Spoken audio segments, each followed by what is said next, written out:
Hello, and thank you for watching my Week 4 discussion board. In this presentation, I'll do a quick overview of my scenario and then talk about the time frames and the appropriate leadership styles. So the scenario I selected is an active shooter situation at a City Hall location, and the affected individuals will be city staff, friends and family, surrounding businesses, and community members. So looking at 3 minutes after the incident, looking at Chapter 1, it shows contingency leadership theory, which theorizes that leaders' effectiveness depends on how the leader's style matches the current situation. We'll take from the perspective of a leader of a first responder, such as a police sergeant. And the police sergeant would need to have attributes of to be able to assess the situation and adapt to the circumstances quickly. And in the active shooter situation, this would involve assessing the threat, adapting the responses based on the information received, and then maintaining clear communication with everybody involved to make sure that everyone is getting instructions in an accurate and timely manner for the best safety of everybody. And the article I found was Leadership Skills for International Crisis, the Role of Cultural Intelligence and Improvisation. And this article explains that leaders of big international companies need to understand different cultures and think on their feet when how to handle crisis. And this can be applicable to the situation, as depending on the community or neighborhood that this event occurs in, it may involve the understanding of respecting and diverse environments and cultural dynamics. As in the case of the police sergeant, they may need to make quick decisions, adaptive decisions using available resources, but also applying skills that are culturally sensitive and responding swiftly with real-time adjustments to provide a culturally appropriate support post-crisis. So the second leadership style that I selected for the 3-minute interval is directive leadership. And it'll be from the perspective of an emergency response team member who's helping individuals out of the building. And this leadership style involves leaders providing specific instructions to individuals and then monitoring those to make sure that the tasks are being met, and which can really be effective in complex, time-sensitive situations. And obviously, in the aftermath of an active shooter, directive leadership would be vital in swiftly organizing the response efforts and getting people out of the building. The article that I located was Leading the Board in Crisis: Strategy and Performance Implications of Board Chair Directive Leadership. And this examined how board chairs guide firms through crisis, and it found that the directive leadership style from a non-CEO chair actually boosts competitive simplification, improves firm performance overall. And the study really underscored the significance of board leadership behavior in crisis management versus non-board management leadership.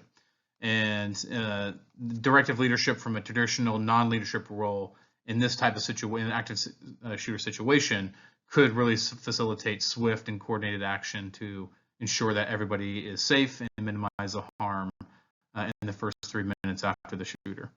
Moving on to 3 hours after the incident, the theory that I selected was path goal leadership from Chapter 3. And this is going to be from the perspective of a chief of police giving a news briefing. And this news briefing would be not only providing updates on the incident, but this is really kind of the earliest opportunities to help people move forward towards understanding and recovery of the situation. And path goal theory involves the leaders clarifying the path, and in this case, a path to safety and recovery. They remove obstacles, and then they provide necessary support and resources. And this could involve, in this case, ensuring the safe evacuation of survivors, providing psychological first aid to those affected, and securing other resources for emergency assistance. And the peer-reviewed journal article I found was Path Goal Theory of Leadership, a theoretical and empirical analysis. And the study looked at 2 hypotheses about path goal theory. The first, when tasks are not very organized, leaders who give clear instructions and make people happy, or make people happier and understand the things better. Compared to hypothesis 2 is that leaders who are friendly and caring make people less happy and more confused about their roles in the same type of situation. And at the end of the day, the study results were inconclusive, and the article suggested further research. But really kind of thinking about this in this 3 hours after the incident scenario, in that leaders who give clear and specific instructions can help people feel more comfortable and know exactly what to do, making them feel safer and more satisfied, versus someone who is friendly and caring. It might be a little bit less effective in this moment because people may need that clear direction, and they may need that emotional support immediately because they may be in shock or whatever the case may be, and that real clear specific instruction can maybe be more effective in this scenario. So moving on to 3 hours after the incident, the theory I selected in this was full range leadership theory, which explores really the spectrum of leadership behaviors from laissez-faire to transformational, with transactional leadership in between those. But looking at this from the perspective of a local priest who may be providing service, their services 3 hours after the incident, and that the priest may shift their leadership style as the incident progresses towards a more transformational approach 3 hours after the active shooter incident, and that they would focus on providing a more emotional support, reassurance to those who were affected, and trying to build that sense of community amongst the survivors. And this could involve them, just actively listening to survivors' needs and offering counseling resources, rebuilding trust and confidence in the organization and the community. And the peer review journal article I found was Full Range Leadership, which analyzed the effectiveness of how full range leadership was being incorporated in the modern day business world. And it discussed the weakness in laissez-faire and how it really it allows followers full freedom and responsibility, which really results in disorganized operations and overall failure, which in this particular case would be the last thing that anyone would want. So looking at 3 days after the crisis, I chose network leadership for chapter 5. And this will be from the perspective of a leader of a nonprofit organization that will help assist the city and individuals in the recovery from the active shooter. And the network leadership theory underscores really the collaboration amongst the different organizations. And it would really be about, a successful leader in this situation would really leverage, consultation, institutionalized cooperation to ensure a real coordinated response between the two agencies, and pulling resources and expertise from across agencies within these first 3 days to get the support needed. The peer review journal article I found was Network Leadership Theory and a New Research Agenda. And this article analyzed the frequency of the use of the theory compared to others, and it determined that network leadership shows promise in really advancing management science by emphasizing the staff development, fostering competitiveness, and cultivating responsible and influential followers. But again, in the context of the active shooter situation, network leadership theory could be applied by fostering and collaborating among various agencies and organizations involved for the response.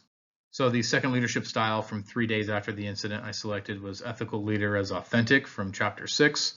And authentic leaders exhibit the core values such as trustworthiness, respect, and accountability, while also demonstrating the self-regulation, openness, and communication. And I felt that in this particular situation, the mayor of the city would be a leader who would need to exemplify these traits. And in the aftermath of an active shooter event, really applying these authentic leadership principles would involve the mayor being very self-aware and regulating their emotions and really fostering that transparent communication. The article that I located to expand on this was The Making of an Authentic Leader's Internalized Moral Perspective, the role of internalized ethical philosophies in the development of authentic leaders' moral identity. And the article explores how different ethical philosophies integrate into the leader's moral identity, and that it emphasizes the multifaceted nature of moral identity and how it's shaped by past experience and contextual factors, including the decision-making and responses to dilemmas. And in the aftermath of the active shooter event, the mayor would need to really activate different ethical philosophies to address the crisis. And it can be from prioritizing virtues such as courage and compassion, while also considering utilitarian principles to minimize harm and promote safety for all involved. So looking at 3 weeks after the crisis, the first leadership style I chose was strategic leadership from chapter 7, and really from the perspective of the city manager. And the strategic leadership theory highlights the leader's role in a strategic decision-making, vision creation, and capability development to navigate the situation. And in the aftermath of an active shooter, the city manager would need to utilize this theory to ensure safety, foster recovery, and build crisis management capabilities while at the same time upholding ethical organizational cultures. The article that I found was Strategic Leadership for Organizational Change, Lewin's Theory of Planned Change as a Strategic Resource. And it outlined 5 key competencies for nurse executives.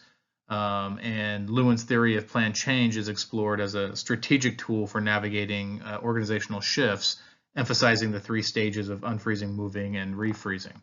And in this scenario, the city manager would really need to focus on unfreezing the current state, transitioning towards recovery, and then refreezing those new norms and practices to promote resilience and ensure sustainable change as a response to the traumatic event.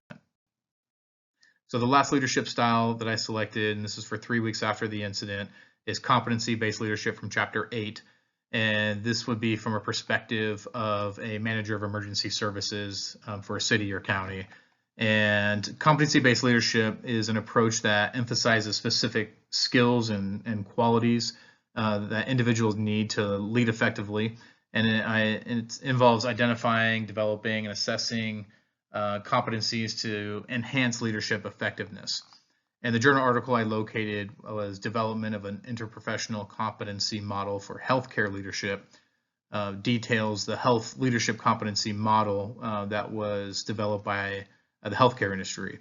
And it incorporated 26 competencies across 3 domains, and it derived from extensive research with expert input, and the data was then used to form a training program to enhance leadership skills and career progression in the healthcare industry.